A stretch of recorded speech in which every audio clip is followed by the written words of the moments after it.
আসসালামু আলাইকুম প্রিয় শিক্ষার্থী, তোমরা যে যেখান থেকে দেখছো সকলকে আন্তরিক অভিনন্দন ও শুভেচ্ছা। আশা করি সকলেই ভালো আছো। আজকে আমি তোমাদেরকে নবম দশম শ্রেণীর পদার্থবিজ্ঞানের একটি গুরুত্বপূর্ণ অধ্যায় তরঙ্গ থেকে একটি গুরুত্বপূর্ণ গাণিতিক সমস্যার সমাধান দেখাবো। এটি বেশিরভাগ পরীক্ষার ক্ষেত্রে আসে, খুবই ইম্পর্টেন্ট একটি প্রশ্ন। অর্থাৎ যদি তাপমাত্রা দেওয়া থাকে তাহলে ওই স্থানে কিভাবে শব্দের বেগ নির্ণয় করা যায়, অর্থাৎ তাপমাত্রা দেওয়া থাকলে কোনো স্থানে শব্দের বেগ কিভাবে নির্ণয় করা যায়। আবার কোনো পাহাড়ের সামনে দাঁড়িয়ে অথবা কোনো স্থাপনার সামনে দাঁড়িয়ে যদি তুমি জোরে চিৎকার করো তাহলে প্রতিধ্বনি শুনতে পাবে কিনা, আজকে আমি তা দেখাবো। প্রতিধ্বনি শোনার একটা জিনিস খেয়াল করবা, প্রতিধ্বনি শোনার ন্যূনতম সময় হলো 0.1 সেকেন্ড। কারণ হলো আমাদের মস্তিষ্কে আমরা যে শব্দটা করি এই শব্দটা আমাদের মস্তিষ্কে 0.1 সেকেন্ড পর্যন্ত স্থায়ী থাকে। যদি কোনো প্রতিধ্বনি অর্থাৎ আমরা যে কোনো প্রতিফলকের সামনে দাঁড়িয়ে যদি জোরে শব্দ করি সেটা কিন্তু প্রতিধ্বনি হয়ে ফিরে আসে। কিন্তু প্রতিধ্বনি হয়ে ফিরে আসার পর এই সময়টে প্রতিধ্বনিত হওয়ার সময়টে যদি 0.1 সেকেন্ডের চেয়ে কম হয়, অর্থাৎ শব্দটা যদি 0.1 সেকেন্ডের চেয়ে কম সময়ের মধ্যে আমাদের কাছে ফিরে আসে তাহলে আমাদের মূল শব্দের সাথেই মিশে যায়, আমরা প্রতিধ্বনিকে আলাদাভাবে শনাক্ত করতে পারি না। কিন্তু যদি 0.1 সেকেন্ডের পরে বা 0.1 সেকেন্ডের শব্দটা ফিরে আসে তখন আমরা শব্দকে আলাদাভাবে শনাক্ত করতে পারি, তখন এটাকে আমরা প্রতিধ্বনি বলি। তাহলে প্রতিধ্বনি শোনার ন্যূনতম সময় হলো 0.1 সেকেন্ড। 0.1 সেকেন্ডের পূর্বে যদি শব্দটি আমার ফিরে আসে তাহলে মূল শব্দের সাথে মিশে যায়, আমি প্রতিধ্বনি শুনতে পাইনি। 0.1 সেকেন্ডের পরে যদি শব্দটা ফিরে আসে অথবা 0.1 সেকেন্ডও যদি ফিরে আসে তবুও আমি শব্দটাকে আলাদাভাবে শনাক্ত করতে পারি, তখন আমি এটাকে প্রতিধ্বনি। খেয়াল করো, তাহলে আমি কি বলছি, তাপমাত্রা দেওয়া থাকলে শব্দের বেগ নির্ণয় করা যাবে। তাপমাত্রা দেওয়া থাকলে শব্দের বেগ কিভাবে নির্ণয় করা যাবে খেয়াল করো। এর একটা সূত্র আছে, সূত্রটা হলো V2 by V1 সমান root over of T2 by T1। এর একটা সূত্র। এই T1 হলো 0 ডিগ্রি সেলসিয়াস তাপমাত্রায় শব্দের বেগ। তোমাদের এটা জানা থাকতে হবে যে 0 ডিগ্রি সেলসিয়াস তাপমাত্রার শব্দের বেগ হলো 330 মিটার পাওয়ার সেকেন্ড। 0 ডিগ্রি সেলসিয়াস তাপমাত্রা অর্থাৎ 0 ডিগ্রি সেলসিয়াস তাপমাত্রায় শব্দের বেগ হলো 330 মিটার পাওয়ার সেকেন্ড। এই জিনিসটা তোমাদের জানা থাকতে হবে। আর তাপমাত্রা কেলভিন স্কেলে নিলে তোমরা জানো 0 ডিগ্রি সেলসিয়াস তাপমাত্রা কেলভিন স্কেলে নিলে পরে আমরা কত পাইতেছি, 273 কেলভিন। এখন আরেকটা হলো ডি সমান ভিটি বাই 2। ডি সমান এই ডিটা হলো দূরত্ব, যে পাহাড়ের সামনে দাঁড়িয়ে তুমি চিৎকার করতে চাইতেছো বা শব্দ করতে চাইতেছো প্রতিধ্বনি শোনার জন্য, এর দূরত্ব হলো ডি। ভি হলো শব্দের বেগ, টি হলো প্রতিধ্বনি শোনার সময়। 2 কেন ব্যবহার করা হয়েছে, শব্দ একবার যাবে আবার তোমার কাছে ফিরে আসবে, এই জন্য এখানে 2, এই যে 2 দিয়ে ডি গুণ করলে 2D হবে, তার মানে একবার ডি যাবে আর একবার ডি দূরত্ব ফিরে আসবে। অর্থাৎ শব্দের বেগ বের করার জন্য আমি এই সূত্রটা ব্যবহার করব, আর প্রতিধ্বনি শোনা যাবে কিনা এর জন্য আমি এই সূত্রটা ব্যবহার করব। এখন খেয়াল করো, তাহলে আমরা একটা প্রশ্নের সমাধান করি, তাহলে আমরা বুঝতে পারবো। এখন প্রশ্নটা খেয়াল করো, প্রশ্নটা কি বলছে এখানে, যে এই একটা উদ্দীপক দেওয়া আছে, এস হলো একটা উৎস, এই উৎস থেকে শব্দ উৎপন্ন হবে, এটা প্রতিফলক পৃষ্ঠ, সেখানে বাধা পাবে। এখন প্রতিধ্বনি শোনা যাবে কি, গাণিতিক যুক্তি দাও। আচ্ছা, প্রতিধ্বনি শোনার ক্ষেত্রে আমি কি বলছি, প্রতিধ্বনি শোনার ক্ষেত্রে তুমি এই সূত্রটা ব্যবহার করবা যে প্রতিধ্বনি শোনা যাবে কিনা। এই ডিটা হলো এই উৎস থেকে প্রতিফলকের দূরত্ব, ভি হলো শব্দের বেগ, এই স্থানে শব্দের বেগ কত, শব্দের বেগ কত কি দিয়ে বের করবা, শব্দের বেগ এখানে লেখা নাই, অবশ্যই তাপমাত্রা দেওয়া আছে, তাপমাত্রা দিয়ে তুমি শব্দের বেগটা বের করে নিতে পারো।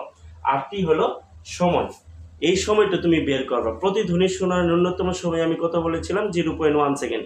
যদি 0.1 সেকেন্ডের পূর্বে শব্দটি ফিরে আসে তাহলে প্রতিধ্বনি শোনা যাবে না, আর 0.1 সেকেন্ডে বা তার চেয়ে বেশি সময়ে যদি শব্দটি ফিরে আসে তাহলে প্রতিধ্বনি শোনা যাবে।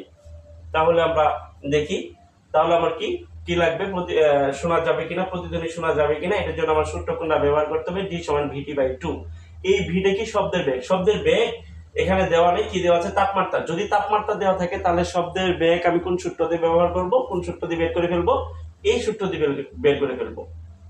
এখন খেয়াল করো, তাহলে এই সূত্রটাকে আমরা কি জানি, যে আমরা জানি আমরা জানি V2 বাই V1 সমান রুট T2 বাই T1। এখানে তুমি একটা জিনিস খেয়াল করো, V2 হলো এই শব্দের বেগ তুমি বের করবা, যেটা বের করতে চাইতেছো শব্দের বেগ, এই V, এখানে V2 যেটা বের করবে এটা হলো V। আর V1 হলো 0 ডিগ্রি সেলসিয়াস তাপমাত্রায় শব্দের বেগ, অর্থাৎ 0 ডিগ্রি সেলসিয়াস তাপমাত্রায় শব্দের বেগ। এটা কত বলছিলাম আমি? 330 মিটার পাওয়ার সেকেন্ড, এটা জানা থাকতে হবে। আর T2 কত হবে? T2 হবে কত ডিগ্রি সেলসিয়াস তাপমাত্রা? 30 ডিগ্রি সেলসিয়াস। তাহলে 273 এর সঙ্গে 30 ডিগ্রি যোগ হবে, তাহলে কত হলো? 303 কেলভিন। কেলভিনে নিয়ে আসতে গেলে ডিগ্রি সেলসিয়াস আছে, কেলভিনে নিতে গেলে 273 যোগ হবে। আর T1 হবে 273 কেলভিন। T1 0 ডিগ্রি সেলসিয়াস তাপমাত্রা হইলে এটা কেলভিনে নিলে কত হবে? 273 হবে, কারণ 0 এর সঙ্গে 273 যোগ করলে 273 হবে। তাহলে আমরা এখান থেকে মানগুলো বসিয়ে হিসাব করি। V2 V1 এর মান কত আছে আমার? অর্থাৎ এখানে V0 না, এটা V1 হবে 330 সমান T2 কত আছে? 303 ভাগ 273। আমি কি করব এখন? এই 303 কে 273 দ্বারা ভাগ করে রুট করব। রুট করে আমি 330 দ্বারা একবার গুণ করে দিতে পারি, তাহলে আমরা V2 পাবো।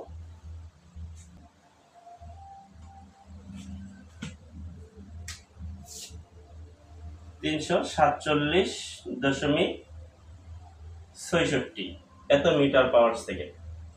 তাহলে আমি ভি পাইছি কত?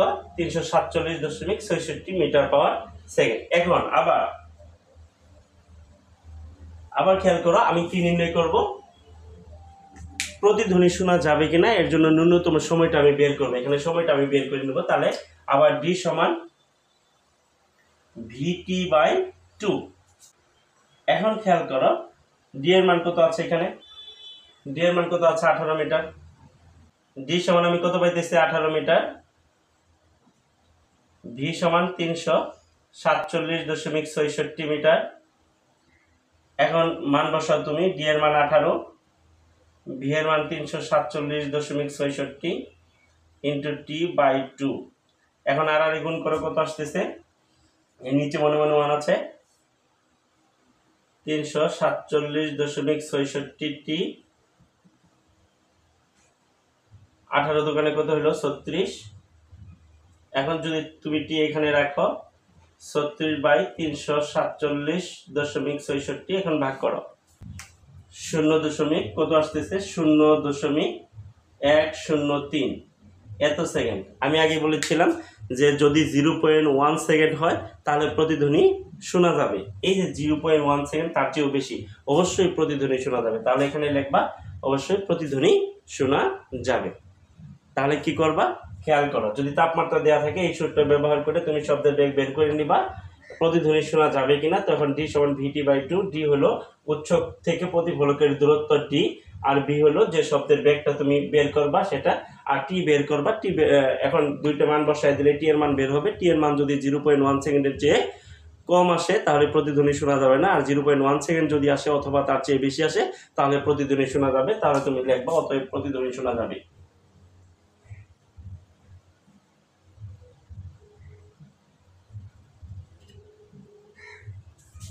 তাহলে আজকে পর্যন্তই। আল্লাহ হাফেজ, ভালো থাকো সবাই।